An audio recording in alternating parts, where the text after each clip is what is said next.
Hello guys, welcome back to my YouTube channel. So guys, आज ही मेरा चश्मा बन के नहीं आ पाया। मैंने कल के ब्लॉग में बताया था कि मेरा जो ब्लू लाइट ब्लॉकिंग ग्लासेस रहते हैं वो वाला चश्मा मैंने बनने के लिए डाला था। लेकिन फिर कल शाम को मैं गई और मैंने पूछा कि वो चश्मा बन गया, तो बोलते नहीं आज नहीं बन पाया, अब कल बनेगा। सुन के मुझे थोड़ा सा दुख हुआ, क्योंकि अब मुझे एक और दिन पढ़ाई करनी पड़ेगी, वो भी बिना चश्मे के। और फेस पर जो लाइट पड़ रही है उसकी वजह से मेरी आंखें इतनी अजीब सी हो रही हैं और खुजली भी चलने लगी अब तो मेरी आंखों में, और मेरी आंखें सूज भी रही हैं थोड़ी थोड़ी। अभी वीडियो में दिख रहा होगा, तो क्या ही कर सकते हैं। लेकिन मैंने जाके पूछा और उन्होंने मना कर दिया कि नहीं है अभी, मतलब नहीं बना है और कल शाम तक बनेगा। तो अब ठीक है, कोई बात नहीं, कल शाम को जाके ले आऊँगी मैं। और सबसे पहले मैंने टेस्ट बुक पे एक टेस्ट लगाया था। वो टेस्ट जब मैं स्टार्ट कर रही थी तब मैं वीडियो शूट नहीं कर पाई थी, और उसका रिज़ल्ट मैं दिखा देती हूँ। ये रहा उसका रिज़ल्ट। मेरा स्कोर इसमें 48 आया था।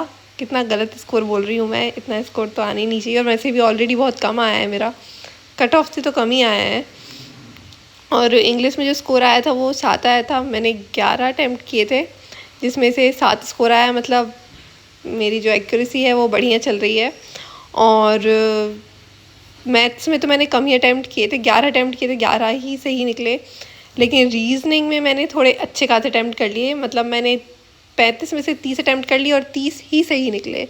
और एक जो लास्ट वाला पजल था वो मैंने बना लिया था, कंप्लीट कर लिया था, लेकिन उसके क्वेश्चंस नहीं कर पाई इसलिए, वरना मेरे 34 समथिंग क्वेश्चंस हो जाते।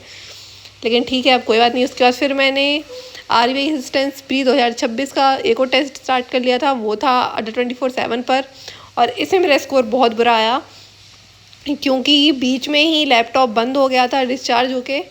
और उसके बाद जो काउंटिंग है वो चलती जा रही थी, मतलब वो बंद नहीं हुई थी, वो चलती जा रही थी। पता नहीं ऐसा क्यों हो रहा था। मैंने सोचा शायद काउंटडाउन ही बंद हो जाएगा जैसे ही लैपटॉप बंद हुआ है, तो लेकिन वो नहीं हुआ था। मेरा लैपटॉप कंटिन्यूसली, मतलब मेरा जो टेस्ट है वो कंटिन्यूसली चलता गया, और उसका जो काउंटडाउन बढ़ता गया आगे, और मतलब घटता गया टाइम, और बहुत ही बड़ा स्कोर आ गया मेरा। इसका स्कोर मैं आगे बताने वाली हूँ। बाकी जो मैंने सही से टेस्ट दिया था टेस्ट बुक का, उसका स्कोर 48 आया था। वैसे 48 कोई अच्छा स्कोर नहीं है। और हाँ, मुझे एक कमेंट भी आया था कि कुछ अच्छा बोलो गाइस। अच्छा कैसे बोलूँ, स्कोर तो अभी ऐसा आ रहा है मेरा, मतलब स्कोर थोड़ा ठीक आए तो मैं अच्छा बोलूँ। 48 स्कोर आ रहा है, इसको मैं अच्छा कैसे बोल दूँ। एटलीस्ट 70+ आए तो मैं उसे अच्छा बोलूँ, मैं खुश हो जाऊँ। और 85 समथिंग में, 85+ मैं अटैम्प्ट करूं तो ठीक है। तो हो सकता है कि मैं अच्छा बोल पाऊँगी अपने ब्लॉग में। होगा ही, हो सकता है नहीं, होगा ही, क्योंकि 70 तो आना ही चाहिए। ये तो बेसिक नीड है एक स्टूडेंट की। वो तो इतना तो चाहता ही है कि यार थोड़ा अच्छा खासा स्कोर आए मॉक में, तभी वो खुश हो पाता है। तुम बताओ, जब तक मेरा अच्छा स्कोर नहीं आएगा तब तक मैं कैसे कुछ अच्छा बोल दूँगी ब्लॉग में। नहीं हो रहा है कुछ अच्छा, अभी नहीं है। मैंने इतने दिन से पढ़ाई छोड़ के रखी थी तबीयत ख़राब के कारण, तो मेरा स्कोर इतना बुरा हो गया है, नहीं आ पा रहा है अच्छा स्कोर। इसमें मैं अच्छा कैसे बोल दूँ। और एक तो मेरी आंखों पे ये लाइट पड़ रही है, मैं पढ़ाई ठीक से नहीं कर पा रही हूँ। तो उस दिन, जिस दिन अभी फेस पे लाइट पड़ रही है, मतलब आंखों पे, स्कोर अच्छा नहीं आ रहा, उस दिन का ब्लॉग मैं अच्छा कैसे बोल दूँ। नहीं बोल पाऊँगी मैं, यही सुनना पड़ेगा गाइस। कुछ बुरा हो रहा है, मतलब पढ़ाई में थोड़ा बुरा हो रहा है, तो बुरा सुनना पड़ेगा। और अच्छा होगा तो अच्छा बताऊँगी मैं, ज़रूर बताऊँगी। और इसका स्कोर तो सच में बहुत बुरा आया था। बाकी मैं सेक्शनल टेस्ट नहीं लगा पाई थी। कल से मुझे स्टार्ट करना है सेक्शनल टेस्ट लगाना, क्योंकि दीदी बोल रही थी ये बहुत ज़रूरी है। बाकी मैंने चेकलिस्ट सॉल्व कर ली थी, और जो PDF है उनमें बस मैंने इंग्लिश की PDF सॉल्व की थी, जो कि मैंने आगे ब्लॉग में बताया है। और चेकलिस्ट में ग्रुप में शेयर नहीं कर पाई थी, उसके लिए आई एम सॉरी।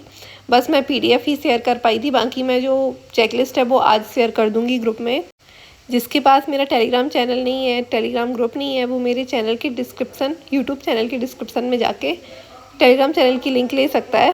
वहाँ पे मैं डेली PDF शेयर करती हूँ, जो भी मैं सॉल्व करती हूँ उनकी, या फिर जो कभी मैं सॉल्व खुद नहीं करती हूँ उनकी भी शेयर कर देती हूँ, क्योंकि बाकी लोग कर सकते हैं।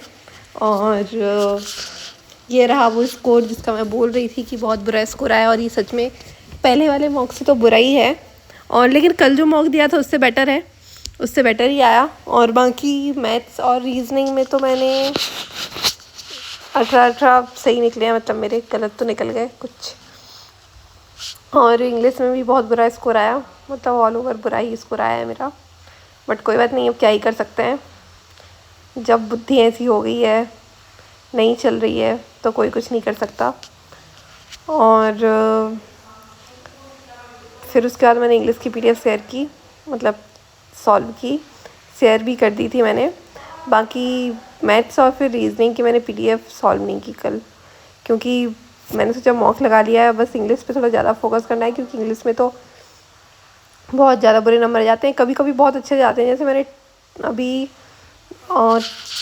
टेक्स्ट बुक का टेस्ट लगाया था, मॉक लगाया था, उसमें इंग्लिश में ओके स्कोर आया। मतलब मैंने 11 अटैम्प्ट किए थे, उसमें से 7 स्कोर आया, तो ठीक था मेरे हिसाब से कि चलो ओके कोई बात नहीं, इतना तो होता है, इतना बुरा भी स्कोर नहीं आया था। लेकिन बाकी टाइम इंग्लिश का बहुत बुरा आ जाता है, इसलिए उसकी अच्छी से तैयारी करनी पड़ेगी। और फिर मैंने ये जो PDF शेयर किया, मतलब सॉरी, मैंने ये जो चेकलिस्ट सॉल्व किया है, इसको मैं शेयर नहीं कर पाई थी, भूल गई थी मैं इसको शेयर करना। बाकी मैंने PDF सारी शेयर कर दी थी, और ये मैं आज कर दूँगी। ये वाली PDF जो है, इसमें मैंने अर्थमेटिक तो बिल्कुल भी सॉल्व नहीं की, बस सिंप्लीफिकेशन किया और थोड़ी बहुत स्पीड मैथ के बाकी क्वेश्चंस किए। उसके बाद मैं डायरेक्ट DI सॉल्व करने लगी थी, क्योंकि DI की प्रैक्टिस करना बहुत ज़रूरी है आजकल। DI अच्छी खासी आ गई एग्ज़ाम में, थोड़ी कठिन वाली, तो पता नहीं मैं उसको घूरती रह जाऊँगी, पता नहीं कर पाऊँगी कि नहीं, इसलिए थोड़ा ज़रूरी है कि DI की प्रैक्टिस अच्छी खासी हो जाए। बहुत ज़रूरी है DI की प्रैक्टिस अच्छी खासी होना। तो इसके बाद मैंने अर्थमेटिक पढ़ी थी, क्लास देखी थी, क्लास का वीडियो नहीं बना पाई जब मैं क्लास देख रही थी, क्योंकि दीदी के पास लैपटॉप था, मेरा फ़ोन डिस्चार्ज था उस टाइम पे, मेरा फ़ोन चार्ज हो रहा था। और फिर जो क्वेश्चंस मैंने देखे थे उनको सॉल्व किया। अभी तो पूरे एक साथ नहीं कर पा रही हूँ, बहुत दिन से मैंने पूरे एक साथ नहीं किए हैं, अभी तो टुकड़ों में ही कर रही हूँ, जो देखती हूँ उनको सॉल्व कर लेती हूँ।